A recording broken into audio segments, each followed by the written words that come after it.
मुख्यमंत्री योगी आदित्यनाथ ने रायबरेली में आज़ादी के अमृत महोत्सव की श्रृंखला में प्रथम स्वतंत्रता संग्राम 1857 के अप्रतिम वीर एवं महान सेनानायक अवध केसरी राणा बेनी माधव बख्श सिंह की 218वीं जयंती पर उन्हें पुष्पांजलि अर्पित की।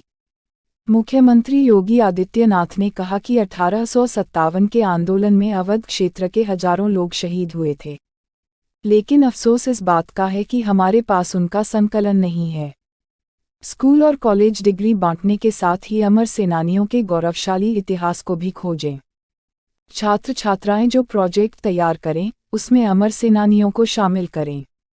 ग्राम स्तर, न्याय पंचायत स्तर, ब्लॉक स्तर और जिला स्तर पर पता करें कि देश को आज़ादी दिलाने में किन किन सेनानियों ने अपनी कुर्बानियां दी, ताकि हमारी आने वाली पीढ़ी को उसकी जानकारी हो सके।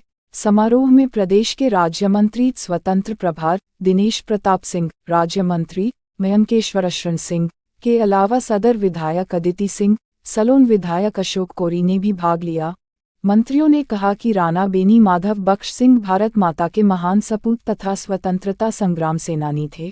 उनका जीवन देश की आज़ादी एवं स्वाधीनता, भारत की एकता, अखंडता एवं सामाजिक समरसता को बनाए रखने के लिए समर्पित था। रायबरेली से सदर संवाददाता नीरज चौरसिया की रिपोर्ट। श्री अनूप अशे जी।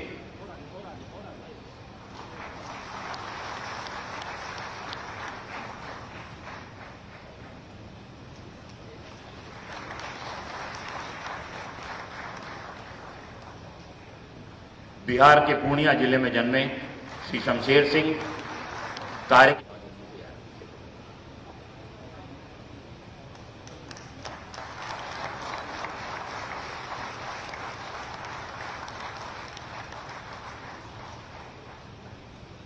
कि लड़ना मुझे मेरे पिताजी ने सिखाया, स्वर्गीय श्री अखिलेश सिंह चौहान जी ने, पर वीरता मुझे मेरे आदरणीय मुख्यमंत्री ने सिखाया। पार्टियां कहती हैं लड़की हूं, लड़ सकती हूं, मेरे आदरणीय मुख्यमंत्री जी ने इस लड़की को लड़ना सिखाया, लड़ाकू बनाया। और दूसरी बार आपने मुझे मौका दिया, आप मेरी जनता ने, आप सबने मुझे यहाँ से विधायक चुना, इसके लिए आपको बहुत बहुत धन्यवाद। आदरणीय महाराज जी का हमेशा आशीर्वाद बना रहता है, क्षेत्र के किसी काम के लिए जाती हूँ, कभी मुझे मना नहीं किया है, इसके लिए महाराज जी को बहुत बहुत धन्यवाद। और एक बार फिर आप सबको इस कार्यक्रम में आने के लिए बहुत बहुत धन्यवाद। मैं देश के प्रथम स्वतंत्र समर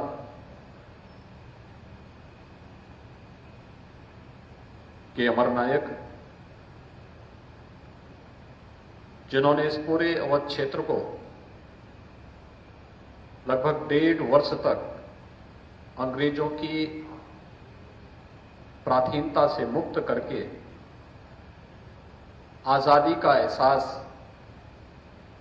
आजादी से 90 वर्ष पहले ही करा दिया था, ऐसे राणा बेनी माधव बख्श सिंह जी को उनकी 218वीं जयंती के अवसर पर नमन करते हुए उन्हें विनम्र श्रद्धांजलि भी अर्पित करता हूं। हम लोगों ने शोध को आगे बढ़ाने में हमेशा गुरेज रखा है, हम केवल अपने को डिग्री बांटने तक सीमित कर दिए।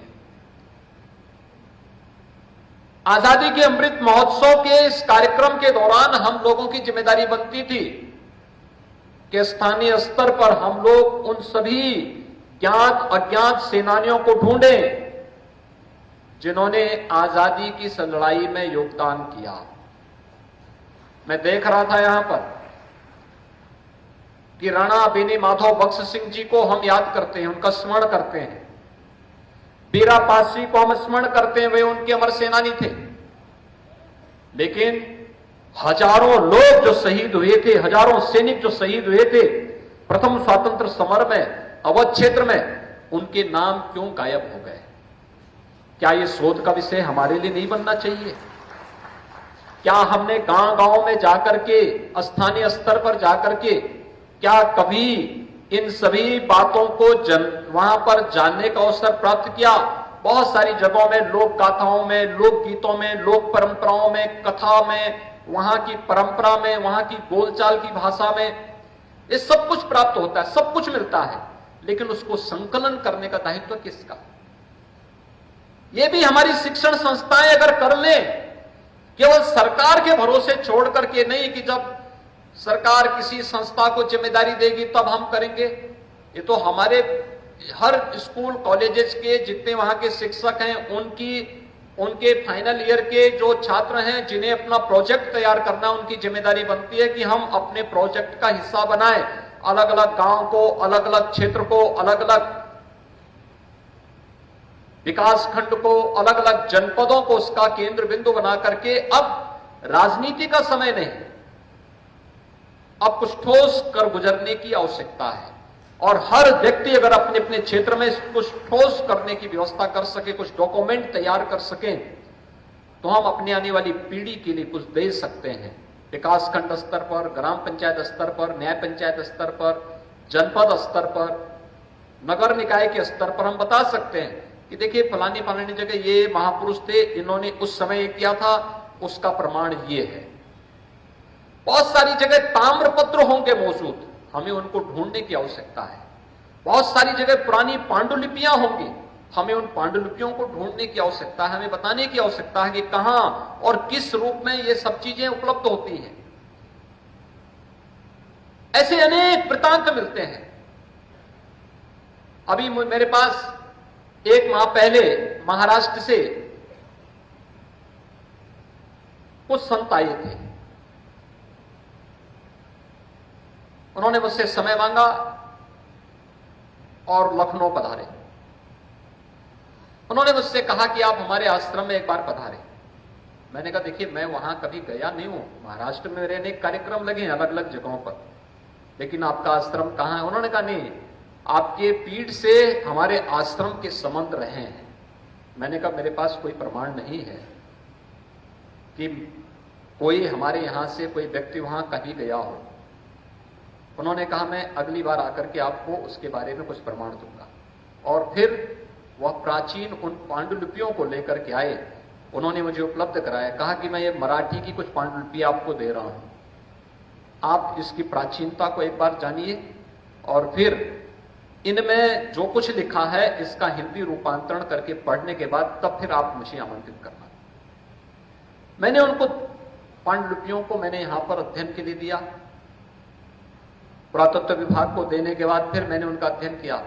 आप आश्चर्य करेंगे कि उसमें 16वीं सदी से लेकर के और 19वीं सदी तक के जिन जिन गोरक्ष पीठ से जुड़े हुए संतों का वहां आगमन हुआ था, उन सब का वृतांत बड़े भावपूर्ण तरीके से उन्होंने मराठी कवित्व में उन छंदों में उन्हें गायन के माध्यम से प्रस्तुत किया था। और वह उसकी प्राचीनता, उसकी सभी चीज प्रमाणित होते हुए मेरे पास प्राप्त हुई। फिर मैंने उनको बुलाया, मैंने कहा हाँ ये प्रमाणित हुआ है, मैं इस बात से संतुष्ट हूं। अगर एक संत इस प्रकार का कार्य वहां पर कर सकता है, क्या हमारे स्कूल कॉलेजेस नहीं कर सकते? हमारे विश्वविद्यालय नहीं कर सकते? हम भी कर सकते हैं। हमारा कंट्रीब्यूशन होगा। इतिहास के प्रति हम वर्तमान पीढ़ी को बताने के लिए कुछ कह पाएंगे, लोगों के मन में एक नई जिज्ञासा पैदा होगी, हम उसे आगे बढ़ाने का कार्य कर सकते हैं। एक, इस कार्य पर जुटने की आवश्यकता। दूसरा, हर व्यक्ति अपने कर्तव्यों का पालन करना प्रारंभ कर दे। कोई कारण नहीं कि जब ये देश अपनी आजादी की शताब्दी वर्ष मना रहा होगा उस समय भारत दुनिया की सबसे बड़ी ताकत न हो। कोई ताकत भारत को आगे बढ़ने से रोक नहीं सकती। आपका रायबरेली की इस पावन धरती पे मैं रायबरेली जनपद के सभी सम्मानित सज्जनों की ओर से आपका बहुत बहुत अभिनंदन और स्वागत करता हूं। मंच पर उपस्थित कारगिल विजय ऑपरेशन के महारथी, परमवीर चक्र से सुशोभित, क्योंकि उस समय राइफलमैन संजय कुमार थे, आज सूबेदार मेजर है, आपका भी इस कार्यक्रम में बहुत बहुत स्वागत और अभिनंदन करता हूं। राज्य मंत्री स्वतंत्र प्रभार माननीय दिनेश सिंह जी, राज्य मंत्री आदरणीय महेश्वर सिंह जी, सदर से विधायक बहन अदिति सिंह जी, आप सबका भी इस कार्यक्रम में बहुत बहुत स्वागत। और अभिनंदन।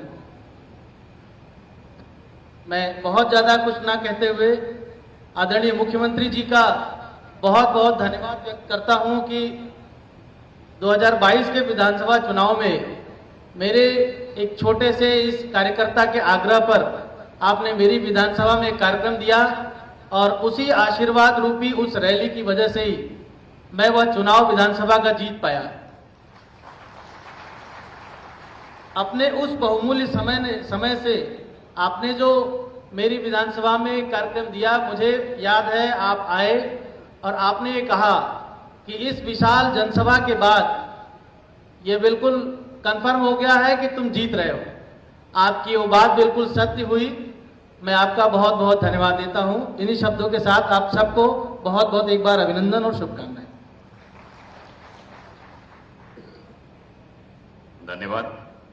और इसी क्रम में मेरा आग्रह सदर विधायिका